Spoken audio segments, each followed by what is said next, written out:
دول حساسين كرنك بتوع عربيه شيفروليه افيو. طيب احنا نعرف ازاي اذا كان الحساسين دول شغالين ولا بايظين او ضعاف او ايه الدنيا؟ اول حاجه هنقيسه على الافو. هنجيب الافو على 2000 عشان المقاومه بتاعته اقل من 2000، مش 20000 ولا 200000، 2000 اهي. تمام. طرف من الافو على الطرف اللي في النص بتاع الحساس. تمام. والطرف التاني من الافو على طرف من الطرفين، في طرف منهم مش هيجيب قرايه خالص اهو زي ده كده، مش هيجيب قرايه خالص، والطرف التاني هيجيب ايه؟ قرايه المقاومه بتاع الحساس. قرايه المقاومه كام؟ 642. تمام. 642 دي ضعيفه، يعني كده الحساس ده ضعيف. طيب الحساس ده لما نيجي نقيسه برضو طرف مع طرف الحساس اللي في النص وطرف الافو التاني، هتجرب مع الطرفين.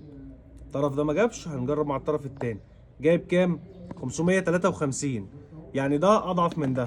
طيب الحساس ده جديد بس صيني، يعني ده جديد، الحساس ده لسه جديد جاي كده طالع من الكيسه بتاعته لسه جديد، وقاري ومقاومه 503 وكام و53، ومدورش العربيه. يعني الحساس ده مدورش العربيه، ده الحساس اللي طالع من العربيه.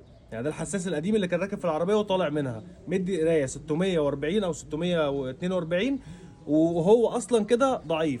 طيب القرايه الصح بتاعته المفروض ان هي تبقى كام؟ القرايه الصح بتبقى مش اقل من 800، 750، يعني من 750 ل 800 او 900 كمان، بتختلف على حسب نوع العربيه. حلو. حلو.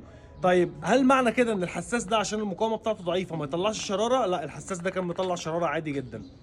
تطلع السلك بتاع الموبينه او سلك البوجيه من البوجيهات، هتلاقي الشراره جايه ومفيش مشكله. بس مشكلته في ايه؟ ما كانش بيقوم العربيه تفضل عماله عايزه تدور، عايزه تنطق وعايزه تدور وما بتدورش لان الشراره بتاعتها ضعيفه، او بيأخر ويقدم الشراره بمزاجه، بيدي الشراره عشوائي. يعني ايه؟ يعني ممكن يعمل لك باك فاير في الشكمان، فرقعه في الشكمان، او ممكن يعمل لك فرقعه في المانيفولد او العمه. حلو. فبيقدم الشراره ويأخر الشراره براحته. طب معنى كده ان انا لو رحت اشتريت حساس، يعني انا امبارح رحت عزبة شلبي عشان اجيب حساس بدل الحساس ده استيراد، استهم بالافو اكتر من 15 او 20 حساس، كلهم اعلى واحد فيهم اداني قرايه 580، يعني اعلى واحد فيهم مديني قرايه المقاومه بتاعته اقل من الحساس البايظ اللي طالع من العربيه. تمام. ف... فجبت حساس تاني جي ام اصلي، اداني قرايه 780.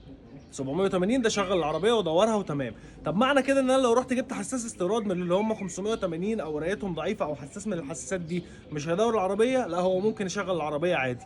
هيشغل العربيه بناء على ايه؟ بناء على قرايات حساس الكامه، قرايات الماب، قرايات حساسات تانية الكنترول بيعتمد عليها في توقيت الشراره، فبيظبط مع العربيه. ولكن برضو العربيه بتبقى الشراره بتاعتها ضعيفه، وبتبقى عزم العربيه اضعف من الاول، وفي نفس الوقت عمرها الافتراضي او عمر الحساس الافتراضي اقل من الاول، يعني ممكن يبوظ في اي لحظه.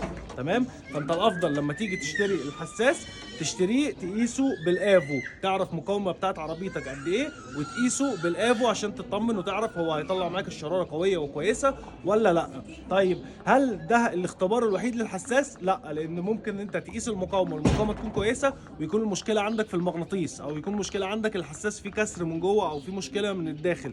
ولكن قياس المقاومه ده عشان بعرف اذا كان الحساس قوته مناسبه للعربيه او كويس في العربيه ولا لا. يعني انا ممكن اقيس الاقي المقاومه كويسه بس الحساس اصلا مش جايب شراره، بس ان هو جايب شراره والمقاومه بتاعته كويسه يبقى كده الحساس هيشتغل. وفي الاخر ما تنساش تعمل لي لايك ومتابعه.